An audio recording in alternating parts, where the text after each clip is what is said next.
You're not being ignored, you're being redirected back to yourself. We've all done it. We've waited for the text that never came, written messages that deserved silence, fought to prove our value to people who only valued our effort. And afterward we ask, why do I keep chasing what doesn't want to stay? Stoicism gives a simple, brutal answer. Because you haven't yet learned that peace is louder than pursuit. Epictetus said, if someone values themselves for what depends on others, they have made themselves a slave. Chasing people who don't value you is the modern form of that slavery. Every time you beg for attention, you sell your serenity for scraps of validation. Why we chase? We chase because rejection feels like erasure. The ego cannot tolerate silence, it interprets it as proof of unworthiness. But Stoicism draws a sharp line between being ignored and being diminished. Others may ignore you, only you can diminish you. We confuse desire with connection. We think persistence is strength. Yet the Stoic knows, persistence is virtue only when directed toward things within your control. Another person's affection isn't one of them. Marcus Aurelius wrote, "It is not the action of others that disturbs us, but our own judgments about them.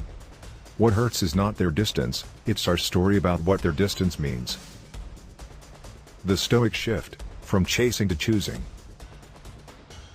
1. Awareness. When you notice yourself waiting for a response, whisper, "This moment is my training." You are not being punished, you are being tested in discipline. Every ignored message is a small classroom in self-control. 2. Reclaim the frame. You're not losing someone, you're watching them reveal their capacity. The Stoic sees clearly, if they devalue you, that's their reflection, not your measurement. 3. Stop negotiating worth. Love that must be proven ceases to be love. If someone only values your presence when chased, you are not loved, you are used. Withdraw calmly. Silence is the most articulate boundary. 4. Choose stillness over strategy. You don't need to mirror their games or match their indifference. You simply stop performing desperation. Stillness unsettles those who expected your chaos. The virtue of dignity. Stoicism replaces revenge with dignity. You don't show them they were wrong, you show yourself you can stay right.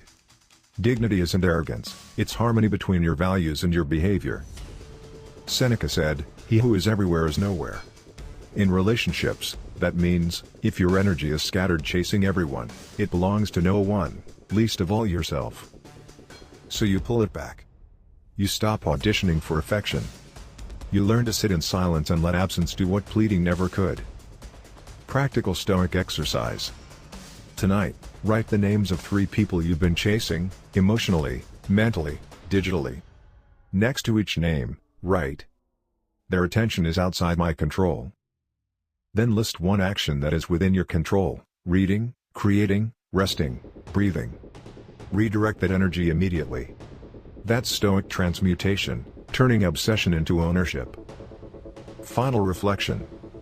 The Stoic doesn't stop caring, they stop clinging. They don't withdraw from love, they withdraw from disrespect. Because chasing doesn't prove devotion, it proves dependence. When you stop running after what undervalues you, life starts bringing what aligns with you. That is not punishment for letting go, it's the reward for remembering your worth.